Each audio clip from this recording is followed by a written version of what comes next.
Morning class. बेटा अभी आज हम स्टार्ट करेंगे रसखान के जो सवैये हैं उनको पढ़ना। हमने रसखान के जीवन परिचय को पढ़ लिया, उनके मृत्यु, रचनाएं, ये सब हमने पिछली क्लास में कंप्लीट किया था। आज हम पेज नंबर 101 पे हैं सवैये, इनको पढ़ेंगे।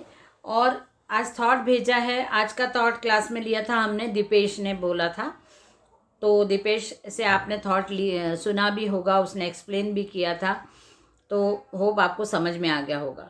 अब हम सवैये स्टार्ट करते हैं। तो सब पेज नंबर 101 पे सबसे पहला जो सवैया है वो आप देखो। मानुष हो तो वही रसखानी, बसो ब्रज गोकुल गांव के गारन, जो पशु हो तो कहा बस मेरो, चरो नित नंद की धेनु मजारन। पाहन की हो तो वही गिरी को, जो कियो हरि पाहन हो तो वही गिरी को, जो कियो हरि छत्र पुरंदर धारण। जो खग हो तो बसेर करो मिली, कालिंदी कूल कदम की डारन। तो ये यहाँ पे उन्होंने दिया है कवि ने, पहला जो सवैया है। तो यहाँ पे रसखान जी ये कहना चाह रहे हैं, ये मतलब बताना चाह रहे हैं, वो भगवान से भी विनती करते हैं।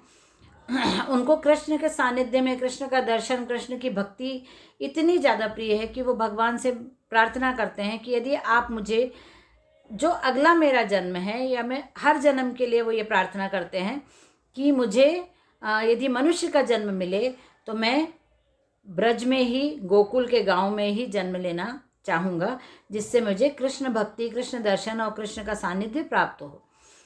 और यदि मुझे पशु का जन्म मिले, भगवान यदि मुझे अगली जो योनि मिलने वाली है, यदि वो जन्म अगला मिलने वाला है, यदि वो पशु का जन्म है, तो भगवान से मैं विनती करता हूँ, यही प्रार्थना करता हूँ कि मुझे गोकुल की या नंद बाबा की गायों के बीच में, गोकुल की गाय के रूप में जन्म मिले, जिससे मैं नंद बाबा की जो गायें हैं चरने जाती हैं, तो उनके साथ ही मैं चरने भी जाऊं और कृष्ण के सानिध्य में रहूं, कृष्ण का दर्शन प्राप्त करूं। क्योंकि हम सब जानते हैं, बताया गया है कि कृष्ण अपनी गायों को लेके वन में उनको चराने जाते थे। तो यहाँ कवि को लगता है कि यदि कृष्ण अपने गायों को लेकर चराने जाएंगे तो कहीं ना कहीं मुझे उनका दर्शन प्राप्त होगा, सानिध्य प्राप्त होगा। इसलिए मैं नंद का बाबा की गायों के रूप में या गोकुल की गायों के रूप में जन्म लेना चाहता हूँ। पाहन हो तो वही गिरी को, पाहन मतलब पत्थर, गिरी मतलब पहाड़, पर्वत। तो यहाँ पे कवि कह रहे हैं कि यदि मुझे पत्थर बनाना है, यदि मुझे पत्थर के रूप में अगला जन्म मिलता है, तो मैं उसी पर्वत का पत्थर बनूं जिस पर्वत को श्री कृष्ण ने अपनी उंगली पर उठाया था। जो खग हो तो बसेर करो मिली, कालिंदी कूल कदम्ब की डारन। यदि मैं खग मतलब पक्षी, यदि मुझे पक्षी के रूप में दूसरा जन्म मिलता है तो मैं ऐसा पक्षी बनना चाहूँगा, या मुझे भगवान ऐसा पक्षी बनाइए जो कदम्ब के पेड़ की डाली पर बैठता है। कदम्ब का पेड़ कहाँ पर है? यमुना नदी के किनारे। कालिंदी कूल, कालिंदी नदी के किनारे जो कूल मतलब किनारा, कदम की डारन मतलब कदम की डालियाँ।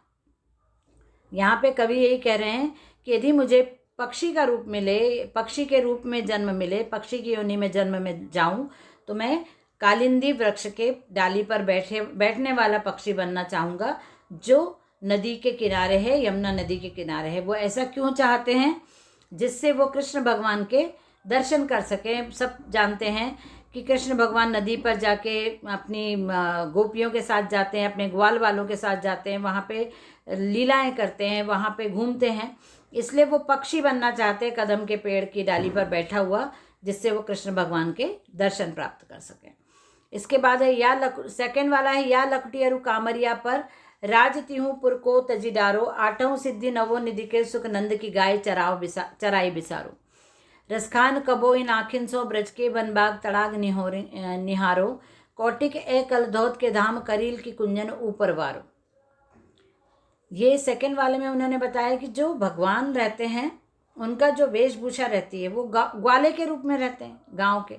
तो गांव के ग्वाले कैसे रहते हैं? आपने देखा होगा वेशभूषा कि भाई वो एक धोती जैसा पहनते हैं, ऊपर कुछ वस्त्र पहनते हैं, और एक कंधे पे एक शॉल जैसा, एक टॉवेल जैसा, एक गमछा, अंगोछे जैसा डालते हैं। गमछा, अंगोछा, शॉल, ये एक कपड़े का प्रकार होता है जो थोड़ा बड़ा सा होता है, वो अपने कंधे पे डालते हैं, जिससे यदि वो जंगल में जा रहे हैं तो जंगल में यदि उनको कुछ ज़रूरत पड़े तो वो उसका उस वस्त्र का उपयोग किया जा सके। शाम के समय यदि ठंड लगती है तो उस वस्त्र को यूज़ किया जा मतलब ओढ़ सकें। तो ग्वाले जो रहते हैं वो जब गाँव जंगल में जाते हैं तो एक तो उनके साथ, या पहले के लोग भी एक जगह से सॉरी एक जगह से दूसरी जगह जाते थे तो कुछ ना कुछ ऐसा सामान अपने साथ रखते थे कि कभी ज़रूरत, जैसे कामरिया या लकुटियरु कामरिया। कामरिया मतलब वो जो कंधे पे डालने वाला वस्त्र होता है वो, और लकुटी मतलब एक धातु का बना हुआ बर्तन होता है, लोटे जैसा रहता है, उसको भी अपने कमर में लगा के रखते हैं लोग। ग्वाले वगैरह या जो गाय चराने जाते हैं या एक जगह से दूसरी जगह पहले पैदल चलना होता था तो गांव के लोग ये सब सामान मतलब रखते थे अपने साथ, जिससे वो कभी ज़रूरत पड़ने पर उनका उपयोग कर सकें। और ग्वाले भी करते थे जिससे वो जब वन में जाते हैं गाय चराने तो ज़रूरत पड़े तो उनका उपयोग कर सकें, पानी पीने के लिए या बैठने के लिए वो कपड़े का यूज़ करते हैं, ओढ़ने के लिए करते हैं। तो यहाँ पे कवि वो बोल रहे हैं कि जो भगवान कृष्ण की छवि है, लकुटी और कामरिया डाल के जो गाय चराने जाते हैं, ऐसी छवि के दर्शन पाने के लिए यदि मुझे तीनों लोकों का राज्य भी मिल जाए,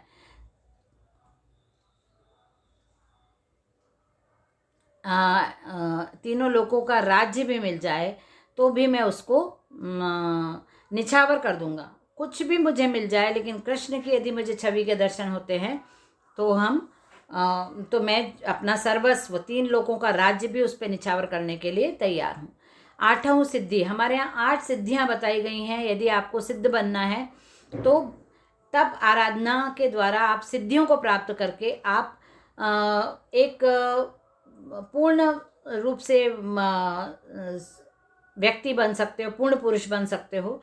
नवनिधि नवोनिधि मतलब 9 निधियाँ हैं हमारे यहाँ, 9 बहुमूल्य रत्न हैं जिसमें हीरा, पन्ना, माणिक, मोती और पुखराज, नीलम ऐसे नाम हैं जो पूरे नाम तो मुझे नहीं आते हैं, लेकिन हाँ इस टाइप की जो निधियाँ होती हैं, निधि मतलब बहुमूल्य रत्न, वो भी मुझे मिल जाए, 8 सिद्धियाँ मिल जाए, 9 निधियाँ मिल जाए, और फिर भी मैं कृष्ण की गाय चराने के लिए यदि मुझे कहा जाए तो मैं ये सब निधियाँ और रत्न सब निछावर कर दूंगा और मुझे कृष्ण की गाय चराने का अवसर मिल जाए तो। रसखान कबो इन आखिन सो ब्रज के वन बाग तड़ाग निहारो। रसखान बोलते हैं कि कब मुझे ऐसा सौभाग्य प्राप्त होगा कि मैं ब्रज भूमि के दर्शन कर पाऊंगा, ब्रज के बाग, वन, जंगल, ब्रज के भूमि को आंखों से देख पाऊंगा। कौटिक ए कल धोत के धाम, करील के कुंजन ऊपर वारो। जिस प्रकार पूरे प्रकृति के ऊपर पूरे प्रकृति ने ये जो ब्रज का वन है उसके ऊपर अपना सर्वस्व निछावर कर दिया है, उस प्रकार मैं भी अपना सर्वस्व ब्रज की प्रकृति को दर्शन करने के लिए सब कुछ ऊपर वार सकता हूँ। इसके बाद है 3rd वाला, मोर पका सिर ऊपर राखे, गुंज की माल गरे पहरूंगी, ओढ़ी पितंबर ले लकुटी बन, गोधन ग्वारिन संग फिरूंगी।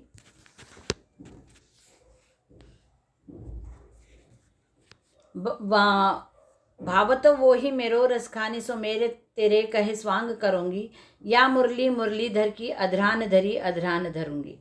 उनका कहना है रसखान का कि सखी कह रही है कि मैं कृष्ण भगवान के जैसे स्वांग रखने को तैयार हूँ, और मैं कृष्ण भगवान के सानिध्य में जाने के लिए क्या करूँ? क्या मैं मोर पंख सिर पे लगा लूँ, या गुंज की माल जो कभी मुरझाती नहीं है, कम मुरझाती है, ऐसी गुंज के फूलों की माल यदि मैं पहन लूँ, और पीताम्बर ओढ़ लूँ, भगवान श्री कृष्ण जो पीताम्बर पहनते हैं, और लकुटी ले लूँ, और गायों को लेकर ग्वालों के साथ साथ यदि जंगल में चली जाऊँ, मैं क्या ऐसा करूँ जिससे मुझे कृष्ण का दर्शन प्राप्त हो, कृष्ण का सानिध्य प्राप्त हो, कृष्ण की भक्ति प्राप्त हो। तो जो कृष्ण भगवान को भाता है वैसा ही स्वांग धरने को मैं तैयार हूँ, वैसा ही अपने आप को मैं बनाने को, स्वांग धरना मतलब अपने आप को बदल के वैसा ही स्वांग बना सकती हूँ मैं। या मुरली मुरलीधर की अधरान धरी अधरान धरूंगी। उन्होंने बोला लेकिन कृष्ण भगवान की जो बांसुरी है वो अपने होठों से लगाते हैं, और यदि मैं उस बांसुरी को होठों से लगाऊंगी, अपने अधरों पे रखूंगी, तो वो झूठी हो जाएगी। इसलिए मैं उस सब कुछ करूंगी लेकिन उस बांसुरी को मैं अपने होठों से नहीं लगाऊंगी। इसके बाद है फोर्थ वाला है, वो आपको स्क्रीन पे नहीं दिखेगा लेकिन फिर भी मैं एक्सप्लेन कर देती हूँ। फोर्थ वाला है, काननी दे अंगूरी रही वो जब ही मुरली धुनी बंद बजे हैं, मोहनी तानन सो रसखानी अटा चढ़ी गोधन, गए हैं तो गए हैं, तेरी कहो सिगरे ब्रज लोगनी काली कहो कितने समझे हैं, मायरी वा मुक्की मुस्कानी सम्हारी न जय न जय न जय। उन्होंने यहाँ रसखान ने बोला है कि वो गोपी बोल रही है, इसमें पूरी काव्य में ब्रज भाषा का प्रयोग हुआ है। तो वो गोपी बोल रही है कि मैं जब कृष्ण की बंसी सुनाई देती है, मैं कृष्ण से दूर जाने के लिए ये कर सकती हूँ, कृष्ण की भक्ति यदि मुझे नहीं प्राप्त हो रही तो मैं ये कर सकती हूँ कि कानों में उंगली डालूंगी उनकी जब आवाज़ सुनाई देगी। भगवान कृष्ण के गीत सुनाई देंगे तो मैं कान पे हाथ रख लूँगी, कान बंद कर लूँगी, नहीं सुनूंगी। मुरली की धुन बजेगी तो मैं नहीं सुनूंगी, कानों पे हाथ लगा लूँगी। और जो गाय हैं, गायें चलने जाएंगी तो उनका ध्यान नहीं करूँगी, उनको नहीं देखूँगी। कोई भी मुझे लेकिन कितना भी समझाए, ब्रज के जो लोग हैं वो मुझे कितना भी समझाए या कितना भी मुझे समझाने की कोशिश करे, लेकिन जब श्री कृष्ण की छवि मेरे सम्मुख आ जाएगी, यदि कृष्ण मुझे दिखाई देंगे तो मैं उनकी छवि के सामने अपने आप को कंट्रोल करना, मतलब जैसे अपने आप को संभाल नहीं पाऊंगी। उनकी आवाज़ और जो ब्रजभूमि की आवाज़ है, ग्वालों की आवाज़ है, उसको तो मैं अवॉइड कर सकती हूँ, उसके लिए तो मैं कान बंद कर लूँगी। लेकिन कृष्ण की सम्मोहित छवि जो है, जो सबको सम्मोहित करती है, यदि मैं उसको देखूँगी तो फिर मैं अपने आप पे काबू नहीं रख सकती, अपने को कंट्रोल नहीं कर सकती। मैं जो कृष्ण भगवान की छवि ऐसी है कि जब सबको, पूरे संसार को मोहित करके रखती है, तो यदि मैं उनकी छवि देखूंगी तो मैं अपने आप पर कैसे अपने आप को कैसे वश में रखूंगी, है ना। तो मैं उससे मोहित हो जाऊंगी। ऐसा यहाँ पे कवि ने एक गोपी के माध्यम से समझाया कि कृष्ण की छवि ऐसी है कि हम उसमें मोहित होके उनके भक्ति के सागर में डूब जाते हैं। तो ये हमारी रसखान पदावली, जो रसखान के सवैये हैं वो कंप्लीट हो गए हैं। मैं आज इसको आपको क्वेश्चन आंसर में सेंड कर देती हूँ होमवर्क में, तो वो आप लोग करिएगा, ठीक है। चलिए नेक्स्ट क्लास में मिलते हैं। Bye everyone.